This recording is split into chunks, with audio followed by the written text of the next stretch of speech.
afternoon, everyone. On 5:50 p.m. Pacific Standard Time, neighbors reported a 911 call reporting about a strange noise, something like a loud teenager's voice coming from the next house over. Police conducted a wellness check, but once they entered the house, they found out that the house was empty. They then heard another loud blood-curdling scream. Police began searching around the house and eventually reached the basement, where the police reported that that's where the noise is coming from. Upon entering the basement, police discovered a gruesome scene. A 14 to 15-year-old boy laying on top of a medical table with both clamps sewn to the boy's arms and legs. However, both of his arms and legs were found torn apart, broken into several pieces. The boy, however, was tortured, mauled, beaten, and morphed beyond recognition. Police then asked the victim of what his name was. The victim, in a low, gruggly voice, replied that its name was Nagisa Shiota. Bones, ligaments, limbs, and other parts of bodies can be found all over inside the basement. Police conducted a forensic test by an investigation, and the investigator concluded that the bones, blood, and ligaments belonged to Nagisa Shiota.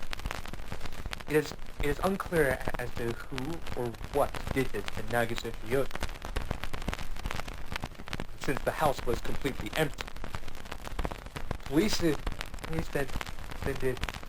started an interview with multiple people who heard the blood-curdling scream.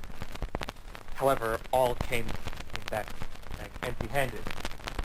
That is when until the Nagisa Shiota's mother decided to give her side of the story.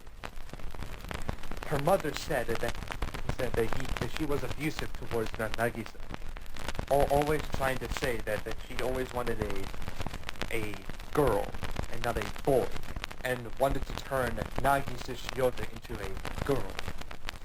However, when the mother heard a blood-curdling scream coming from the basement, she found a tall, barge-like monster with black skin, large claws of teeth, soulless white piercing eyes, and long dark blue hair, doing some horrible things to his son. The monster then turned to look at the mother before vanishing, along with a note that says, and I quote, "This is what you get when you wished for something you thought you never wanted."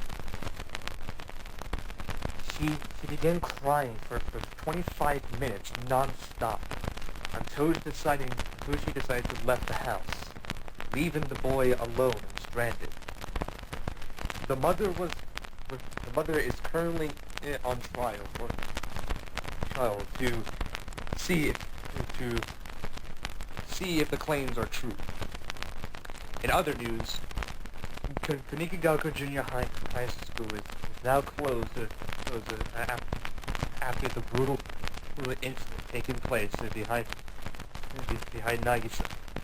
Principal Asano and Koro Sensei refuses to ask any further questions about the incident. Stay tuned for more information then. Until we gather more information, enjoy the song that was picked by one of our viewers.